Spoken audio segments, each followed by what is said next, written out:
前漢を築いた劉邦の正妻であり、中国史において初めて皇后そして皇太后として実権を掌握した女性が呂雉である。彼女は漢王朝の基盤がまだ揺らぎ続けていた建国期において、冷徹な判断力と強烈な意志で政権を掌握し、時に苛烈な処断を下すことで知られた。その姿は後世の史書において中国三大悪女の一人と称されるが、同時に彼女がいなければ漢王朝の体制が短期間で崩壊していた可能性も否定できない。果たして呂雉は残虐な専制者だったのか、それとも王朝の安定を導いた政治家だったのか。史実と伝承の狭間に立つ彼女の生涯をたどることは、古代中国の権力構造そのものを読み解く試みとなるだろう。今後も人物史を通じて歴史の真相に迫る試みを継続するため、チャンネル登録と高評価によるご支援を賜れますと幸いです。第1章、劉邦との結婚と乱世の門出。呂雉の人生が歴史の舞台に登場するのは、劉邦との婚姻においてであった。紀元前3世紀、旗が中華を統一した直後の時代に、彼女は拝見の有力豪族である呂公の娘として生まれ、やがて仮想役人に過ぎなかった劉邦に嫁いだ。当時の劉邦は豪放来楽で人望はあったものの、身分的には決して高い存在ではなく、婚姻は彼にとって大きな後ろ盾を意味した。呂雉の実家は地域の有力者であり、この縁組によって劉邦は地方社会の支持を獲得し得たのである。その背景には、秦の始皇帝による苛烈な中央集権政策があった。過酷な賦役と軍役に民衆は疲弊し、各地の豪族や郷里の有力者が次第に反乱の芽を育てていた。呂家もまた地域社会に根ざした影響力を持ち、その娘である呂雉との結婚は、劉邦が将来乱世を生き抜くための基盤を築く契機となったのである。諸外国との関係という視点で見ると、この時期の中国はまだ秦の支配が続き、外敵よりも内乱の火種の方が問題となっていた。しかし、後に蘇韓戦争に至る際、その項羽や各地の諸侯が台頭する局面で、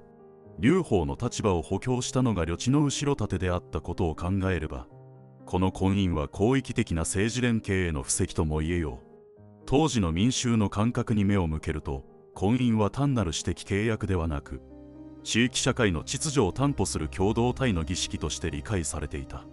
豪族の娘を迎えることは、劉邦が地元社会から信頼を得た証でもあり、庶民からは義理を重んじる人物としての評価が強まったと伝えられている。制度面からすれば、戦国時代以来の慣習として、豪族間の縁組は社会的ネットワークの形成を意味した。まだ漢王朝の法体系は存在しない時代であったが、婚姻を通じた結合は氏族連合という古代的な権力基盤の再現でもあり、それがやがて新しい王朝形成の一要素となった。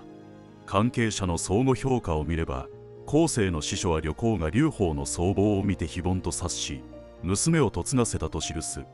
これは伝承的な殉職を含むものの、同時代の豪族たちが劉邦を一介のした役人と侮る一方で、呂家が将来性を見出していたという構図を反映している。劉邦自身も呂雉を正妻として尊重し続け、後宮に多くの長妃があった中でも呂雉の地位は揺るがなかった。近年の研究では、この婚姻を単なる個人的選択としてではなく、秦末の豪族層と新興武人との連携を示す事例として捉える傾向が強い。呂雉が後に権力を掌握する下地は、この段階ですでに形成されていたという解釈も存在する。つまり呂公の政治力は即位後に突如生まれたのではなく、彼女が豪族の娘として培った社会的資源が乱世を生き抜く武人劉邦と結びついた時点で、歴史の歯車が回り始めたと見ることができる。第2章、蘇韓戦争と呂雉の試練。旗が崩壊した後、中国全土は再び群雄割拠の時代へと突入した。中でも、項羽と劉邦の対立は蘇韓戦争と呼ばれ、数年に及ぶ大規模な内戦へと発展する。劉邦が項羽に対抗して勢力を拡大する過程で、呂雉もまた単なる妻ではなく、戦乱に巻き込まれる政治的存在となった。紀元前205年、劉邦は一時的に項羽に捕らえられ、後に釈放される事件があった。その際、呂雉と子女もまた蘇軍の人質として連れ去られたと伝えられる。彼女は数年の間、敵方の陣営で暮らすことを余儀なくされ、劉邦にとっては愛妻と嫡子を人質に取られるという大きな制約が課された。この人質時代の存在は戦局における駆け引きの材料となり、劉邦の行動を縛る外交カードとして利用されたのである。背景として、この頃の蘇韓戦争は単純な軍事衝突ではなく、各地の諸侯をいかに味方につけるかという連合政治の性格を帯びていた。項羽は圧倒的な武勇で恐れられていたが、政治的手腕に乏しく、民衆や諸侯の心をつなぎ止めるのに失敗していた。一方で劉邦は柔軟な外交と寛容な統治方針で知られ、徐々に諸侯を取り込み、項羽を包囲していった。呂地が蘇に囚われていたことは、劉邦にとって感情的にも大きな痛手であったが、その反面、蘇側から見れば劉邦の従順を引き出すための安全弁として機能した。当時の民衆感覚を考えると、人質という存在は戦乱期の当たり前の制度として受け止められていた。血縁を差し出すことで同盟や停戦を保障する慣習は戦国以来の常套手段であり、呂地もその一例に過ぎない。しかし、劉邦が最終的に勝利を収めた後、この経験は劉邦の妻が苦難を共にしたという物語として語り継がれ、民衆の間で呂地の忠節を強調する逸話となっていく。制度面から言えば、人質は契約法や条約の代替を果たす仕組みであった。まだ成文法による国際的合意が存在しなかった時代、血縁を差し出すことこそが最大の保障とされ、政治秩序の一部を成していたのである。この慣習に巻き込まれた呂地の存在は、王朝創建期の制度的不安定さを象徴している。宮廷内での評価を見れば、劉邦の部下や同僚たちは、呂地を項羽の元から戻った女性として、一時的に警戒の目で見ていた節がある。しかし劉邦自身は彼女を正室としての地位に留め続け、その信任を揺るがせなかった。同時代の証言には、項羽でさえも呂地を軽んじることなく扱ったと記される。これは、蘇軍の首領が敵将の妻に一定の敬意を払ったことを意味し、両者の関係性には単なる敵対以上の駆け引きが含まれていたことを物語る。近年の研究では、この人質経験が呂地の後の冷徹な政治判断の基盤になったと見る解釈がある。すなわち、彼女は人質として権力の非常さを身をもって体験し、それが後に敵対者への苛烈な処断へとつながったというのである。また別の視点では、呂地の存在が蘇韓戦争の物語に女性の主体性を刻み込み、建国神話における劉邦の人間味を補強する役割を担ったとも再評価されている。このように、蘇韓戦争期における呂地は、戦場に立つ武人ではなく、権力闘争の制度と慣習の中に巻き込まれた人質であった。しかしその苦難は、後に彼女が皇后皇太后として実権を握る際の政治的基盤を形作る重要な経験であったと言える。第3章、皇后就任と劉邦政権の内側。蘇韓戦争を経て紀元前202年、劉邦はついに皇帝として即位し、漢王朝を開いた。その正妻であった呂地は、当然のごとく皇后にxác立される。ここに、中国史上初めて漢の皇后が誕生することになる。だが、この就任は単なる形式ではなく、宮廷政治の秩序を支える制度的な意味を持っていた。当時の王権構造に照らせば、皇后は単に皇帝の伴侶ではなく、皇宮を統括し、皇太子を盛り立てる存在であった。呂地にとって最大の使命は、嫡子である劉永、後の慶帝を後継者として確立することであり、それは同時に自らの権力基盤の安定にもつながった。劉邦には多くの側室がいたが、とりわけ寵愛を受けた戚夫人が産んだ子、如意が皇位継承を脅かす存在として浮上し、呂地は早くも熾烈な後継争いの渦中に立たされた。この背景には、劉邦が統一直後もなお強力な地方豪族や後進の勢力を抑える必要に迫られていた事情がある。功績ある将軍たちは自らの血縁を王に封じ、後継者問題にも強い影響を及ぼそうとした。戚夫人の子、如意を推す声は、劉邦の寵愛だけでなく、有力後進たちの思惑とも結びついていた。呂地は、こうした権力構造の中で嫡子の正当性を盾に自らの地位を守らざるを得なかったのである。諸外国との関係を踏まえれば、この時期の漢王朝は北方の強度と緊張関係にあり、外敵への対応と国内の安定を同時に図らねばならなかった。もし後継問題で王朝内部が揺らげば、外敵に付け入る隙を与えることになる。したがって皇后として呂地が果たすべき役割は、単なる宮廷儀礼を超え、王朝存続そのものと結びついていた。宮廷内での世論を見ると、呂地は嫡母としての地位ゆえに尊重されながらも、その冷徹さと強い意志に対して畏怖の念を抱かれていたと伝えられる。庶民の間では、彼女が正室として当然の権利を守ろうとしていると理解される一方、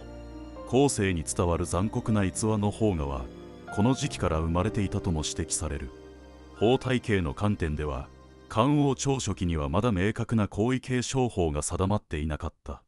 故に嫡出長子を優先するという儒教的原則が強調され、それを根拠として呂地は劉永を皇太子に立てた。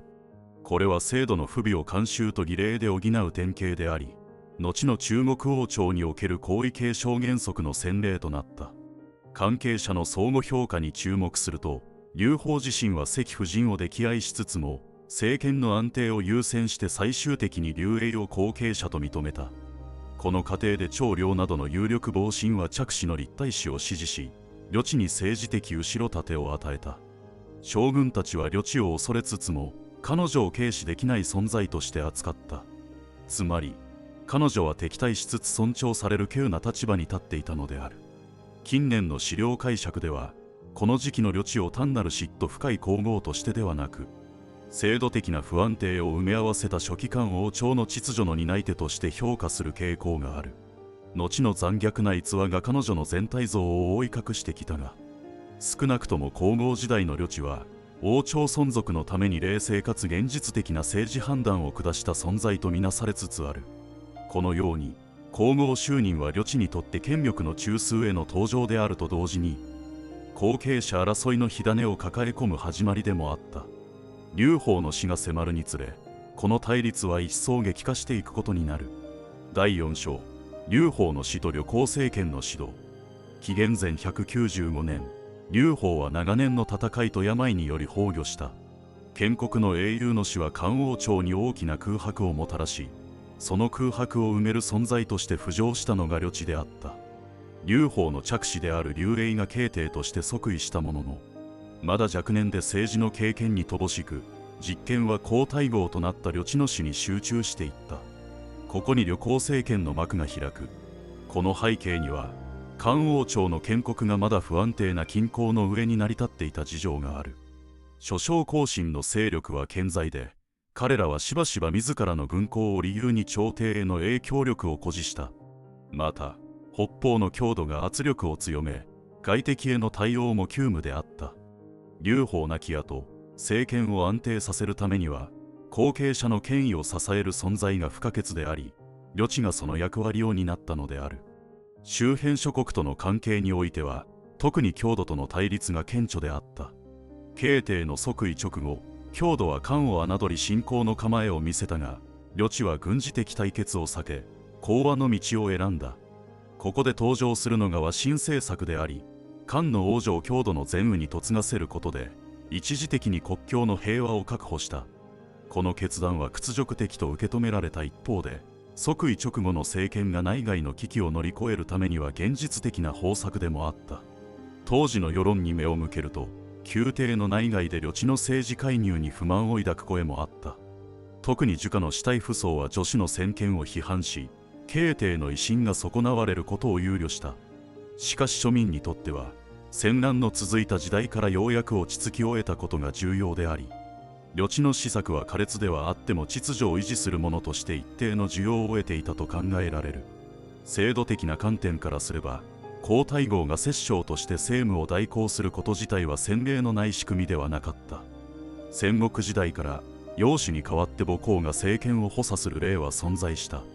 ただし、呂地の場合は補佐にとどまらず、自らの裁量で政策を決定し、皇帝を事実上従属させる形となった点が得意であった。この女子の摂政は、後の中国史における権力構造のモデルを先駆的に示すものである。関係者の評価を見ると、後進たちは呂地を恐れつつも、その政治手腕を認めざるを得なかった。慶帝自身は母の専権に不満を抱いたが、若さと優柔不断さゆえに対抗できず、主食に溺れて創生してしまう。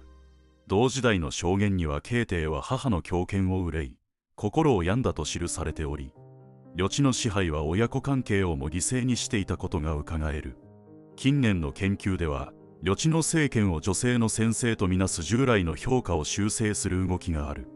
資料の裏側を読み解くと、彼女の施策は単なる私欲ではなく、動揺する王朝を安定させる意図を持って行われたことが明らかになりつつある。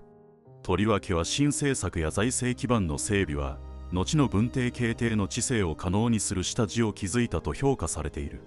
このように、劉邦の死を境に呂地は英雄の妻から権力者そのものへと変貌した。彼女が政権を握る過程は、古代中国における母公政治の典型例として、その後の歴史にも大きな影響を及ぼすことになる。第5章、関夫人への苛烈な処断と悪女像の形成。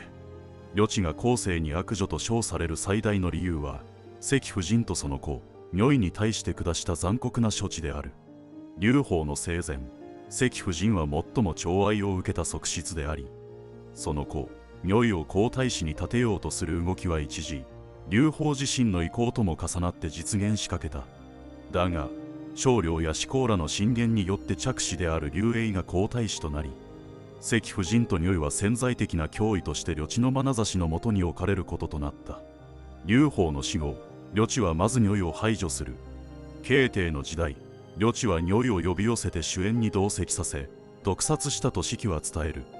若年の慶帝は母の強硬な振る舞いに抵抗できず、弟を守ることもかなわなかった。こうして、皇位継承をめぐる最大の不安要素は取り除かれる。さらに呂地は、関夫人に対して恐れるべき処断を行った。史記、漢書の記述によれば、彼女は関夫人を捕らえ、髪を切り落とし、衣を裂いて囚人の姿に落とし、人死と呼ばれる残虐な刑罰を加えた。具体的には、手足を切断し、目をくり抜き、耳を弄し、声を発する舌を奪い、酒桶に投じて人帝と呼ばれる姿に変えたとされる。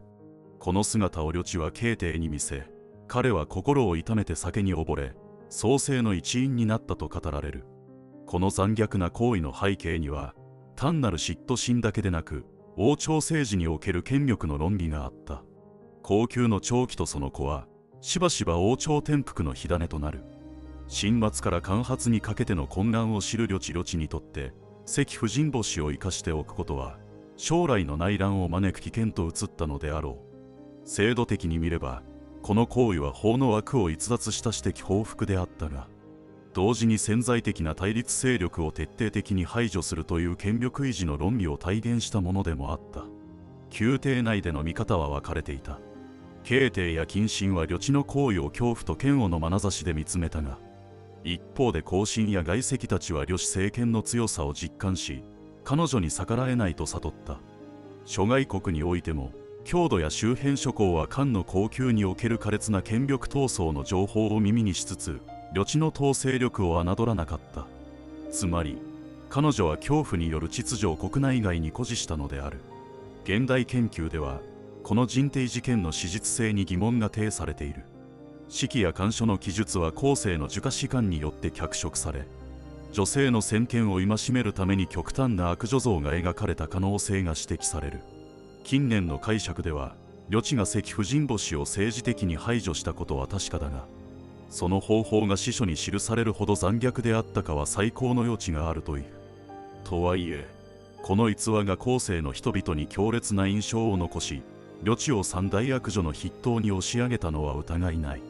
関夫人への処断は、単に一人の女性への嫉妬の表れではなく、王朝創世期における権力の安全保障の形を極限まで突き詰めたものであった。だが、その代償は、皇帝である慶帝の心を壊し、後世における悪女像の固定化を招いたのである。第6章、呂氏一族の台頭と権力構造の変容。関夫人星を排除した後、呂地が次に着手したのは、自らの外戚である呂氏一族を国家権力の中枢に組み込むことだった。劉邦の死後、彼女は皇太后として慶帝を形式的に支えつつ、実際には朝廷の人事権を掌握し、兄弟や甥たちを次々と王公や将軍の地位に登用していった。制度的に見れば本来王公の封建は粒子の血統に限定されるべきものであった。漢王朝の根本原理は粒子による天下支配にあったからである。ところが呂地はその原則を破り、呂山、呂禄ら一族を劣行とし、さらには王位にまでつけた。この措置は後進層の均衡を保ちながらも皇太后の権力基盤を拡大する仕組みとして機能した。背景には建国後進の勢力を抑制する必要があった。関心や宝越など劉邦を支えた名将たちは次々に処刑あるいは失脚し、後進勢力は弱体化していた。その空白を埋めるように呂氏一族が台頭し、漢王朝の実権を劉氏と呂氏の二重構造とする体制が出現したのである。外交的視点で見ると、呂氏一族の登用は周辺諸侯や外国に対して漢の高級一族の力を示す効果を持った。特に北方の匈奴は漢の内部権力が呂公に集中していることを理解し、交渉相手を皇帝ではなく皇太后とみなすことさえあった。つまり呂地の支配は中国内部にとどまらず、対外的にも女子の治世として認識されていたのである。当時の世論に目を向けると、士大夫層や儒家学者の多くは外戚の専権を危険視し、密かに批判を強めていた。彼らにとって外戚が王公の地位に上ることは宗廟の正統を脅かす背信であった。一方で庶民の視点からは、呂氏政権は比較的安定しており、重税や戦乱の負担が軽減されたことから、必ずしも否定的に受け止められてはいなかったと考えられる。関係者の評価を見れば、後進の残党や劉氏一族の王たちは、呂地の専横を表立って非難することはできなかったが、常に反発を抱いていた。呂氏一族自身も内部で利権を争い、結束は必ずしも強固ではなかった。宮廷内では呂氏が天下を簒奪するのではないかという噂が絶えず流れ、慶帝の死後に擁立された小帝をはじめとする幼帝たちは、完全に呂公の傀儡に過ぎなかった。近年の歴史学では、この時期の呂氏支配を呂公の個人的野心と見るよりも、建国直後の政権運営を安定化させるための必要な措置として再評価する動きがある。後進勢力が強大であれば王朝は内乱に揺らぎ、劉氏一族が未熟であれば統治は不安定になる。その間隙を埋める暫定的な権力として呂氏政権が機能したと捉えれば、彼女の外戚登用も単なる私利私欲ではなく制度的補完と理解できる。しかし一方で、儒家的価値観に基づく後世の士家たちは、呂地の行為を正当を乱す外戚政治として厳しく批判し、その評価が三大悪女という烙印につながった。つまり、呂氏一族の台頭は王朝安定のための実際的な施策であると同時に、後世の悪評を決定づける要因でもあったのである。こうして呂地の晩年、漢王朝は劉氏の王朝でありながら、その実権は呂氏一族が握るという逆説的な体制に移行した。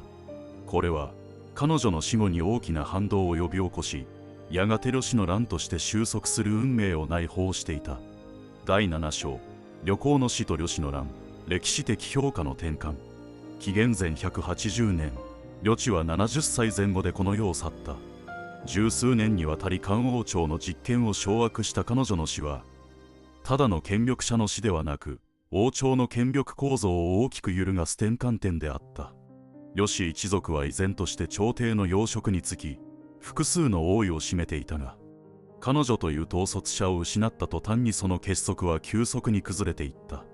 背景として、呂地の治世は劉氏の名目と呂氏の実権という二重構造の上に成り立っていた。彼女の存在が両者をつなぎ止める唯一の要因であったため、死後は必然的に対立が表面化した。劉氏一族の将王は、外戚の専権を危険視して長年の不満を抱いており、呂地が亡くなるや否や反撃に転じたのである。この時、周没、陳平ら老後臣たちは迅速に行動を起こし、宮廷内の呂氏一族を一斉に排除した。これがいわゆる呂氏の乱である。呂山や呂禄をはじめとする外戚たちは次々に誅殺され、彼らが王に据えられた領地も奪還された。こうして、わずか数年のうちに呂氏の影響力は完全に消滅し、漢王朝は再び劉氏一族の支配へと収斂していった。外交的な影響も小さくはなかった。周辺諸侯や郷土にとって旅行の死と呂氏の粛清は漢の政権安定度を図る試金石となった。外戚政治が終焉したことで漢の王権が本来の呂氏に回帰したと示され、これにより諸侯たちの忠誠は再び呂氏へと集まった。当時の世論では呂氏一族の滅亡は天の理にかなったものと受け止められた。儒家知識人たちは外戚が権力をもっぱらにすることは王朝を乱すという教訓を強調し、呂地の支配を政党を危うくした悪しき前例と記録した。庶民にとっては政変そのものよりもその後に訪れる文系の地の安定が重要であり、呂地はむしろ混乱の前触れとして語られるようになった。制度的な観点ではこの一連の出来事が外戚排斥の政治文化を形成した点が注目される。以後の中国史において皇后の一族が政治に介入することは繰り返し起こったが、常に呂氏の乱の悪例が引き合いに出され、外戚の先見を警戒する論理が支配した。呂地の治世は一種の制度的トラウマとして王朝政治に刻まれたのである。関係者の相互評価を見ると、周勃や陳平は呂地の死を天下を正当に戻す好機と捉えつつ、その統治手腕を否定はしなかった。彼らは呂公がいなければ漢は乱れたと認めながらも、しかし呂氏の先見は長続きできないと冷静に判断していた。同時代の人々にとって呂地は恐れるべき支配者であると同時に王朝を支えた女傑という二重の姿を持っていたのである。近年の研究では呂地を悪女として断罪する視点だけでなく、彼女を書記官王朝を安定させた事実上の摂政と評価する視点が強まっている。確かに関夫人への処断など苛烈な行為は伝承として残ったが、その一方で財政の整理や外交の安定化など実務的な政治成果は後の文帝慶帝の治世を準備した。歴史学における再解釈は呂地を残酷な悪女から国家を支えた実力者へと二重の相棒を与えている。こうして呂地の死と呂氏の乱は彼女の権力支配の終焉であると同時に、その評価を二分する歴史的契機となった。悪女か女傑か、その問いは今なお呂地の生涯を語る上で避けて通れない命題なのである。今回の動画は以上となります。呂地の生涯は秦末の乱世における一豪族の娘として始まり、劉邦の妻から皇后、そして皇太后へと変貌し、最終的には漢王朝を動かす権力者にまで至った歩みであった。関夫人への苛烈な処断は彼女を悪女として刻印したが、同時に外敵との和親政策や財政安定策は王朝の長期存続を支える土台となった。呂氏一族の台頭と滅亡は外戚政治の危険性を示す歴史的教訓となり、その後の王朝政治を方向づけた。では私たちは呂地を残酷な悪女とみなすべきなのか、それとも建国の秩序を守った女傑と再評価すべきなのか。この2つの視点が交錯するところに彼女の歴史的意味が存在している。呂地の名が2000年を経ても語り継がれるのは、彼女がただの人物伝を超えて権力とは何かという普遍的な問いを投げかけ続けているからに他ならない。最後までご視聴いただきありがとうございます。本シリーズの継続とさらなる歴史分析の進化のため、チャンネル登録および高評価をいただければ光栄です。それではまた次の話でお会いしましょう。ご視聴ありがとうございました。よろしければチャンネル登録、高評価お願いいたします。ご視聴ありがとうございました。